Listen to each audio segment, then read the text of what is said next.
Ukrainaga Germaniyadan ikkita Patriot havo hujumidan mudofaa tizimi yetib keldi. Ukraina Mudofaa vazirligi bu tizimlar Ukraina havo mudofaasini kuchaytiradi va raketa hamda aviatsiya hujumlaridan himoyani oshiradi. Bu ayniqsa Rossiyaning fuqarolik va energetika infratuzilmasiga davom etayotgan hujumlari fonida muhimdir deyiladi vazirlik bayonotida.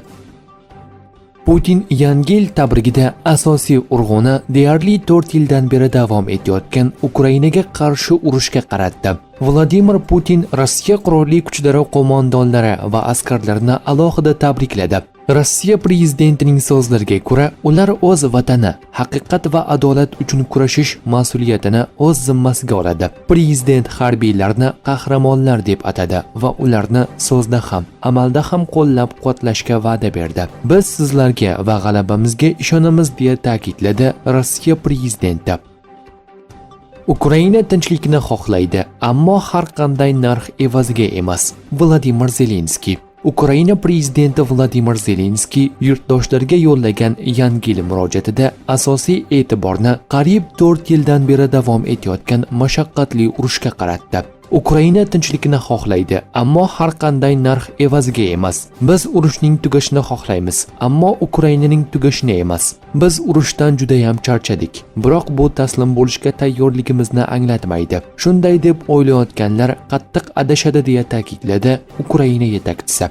Zelenskiy shuningdek o'tgan yil davomida AQSh prezidenti Donald Trampga Ukrainasiz hech narsa amalga oshmasligini yetkazishga muvaffaq bo'lganini, lekin bu oson bo'lmaganini ta'kidladi. Ukraina o'z so'zini aytish huquqini himoya qiladi va hamma ko'rib turibdiki, Ukraina o'zini hurmat qiladi. Shu sababli boshqalar ham bizni hurmat qiladi dedi prezident. 2025-yilda Rossiya Ukraina hududiga 60 mingdan ortiq aviabomba tashlagan. Insider nashrining manbalariga tayanib xabar berishicha, o'tgan yilda Rossiya Ukrainaga hujumlarda taxminan 2,5 mingta raketa uchirgan va 100 mingdan ziyod dron qo'llagan. Shu davr mobaynida mamlakat bo'ylab kamida 19 ming marta havo hujumi haqida ogohlantirish e'lon qilingan.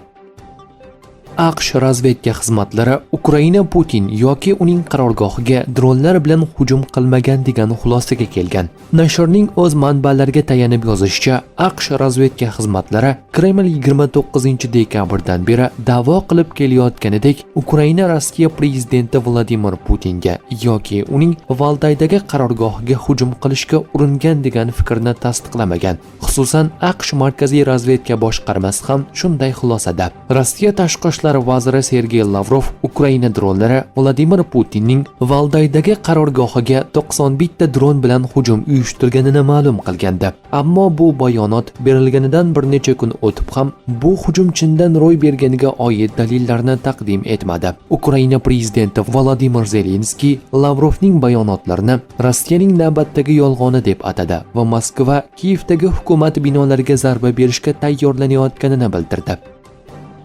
Ramzon Qodirov shoshilinch tarzda kasalxonaga yotqizilgan va qariyb bir haftadan beri jamoatchilik oldida ko'rinmayapti. Novaya Gazeta Yevropa nashr manbasiga ko'ra, Qodirov Putin raisligida o'tadigan davlat kengashi yig'ilishida shaxsan ishtirok etishni rejalashtirgan va shu maqsadda 24-dekabr kuni Moskvaga uchib kelgan. Biroq 24-dekabrdan 25-dekabrga o'tar kechasi Qodirovning ahvoli keskin yomonlashgan va u reanimobil orqali prezident administratsiyasiga qarashli markaziy klinika shifoxonasiga yetkazilgan. Checheniston vakilining davlat kengashi yig'ilishidagi ishtiroki uchun zaxira variant ko'zda tutilmagan. Shu sababli u respublika vakilsiz o'tgan. Checheniston rahbariga yaqin manbaning aytishicha, Moskvada Ramzon Qodirovning ahvolini zo'rg'a barqarorlashtirishga muvaffaq bo'lishgan. Shundan so'ng u uyga qaytgan va o'shandan beri jamoatchilik oldida ko'rinmagan.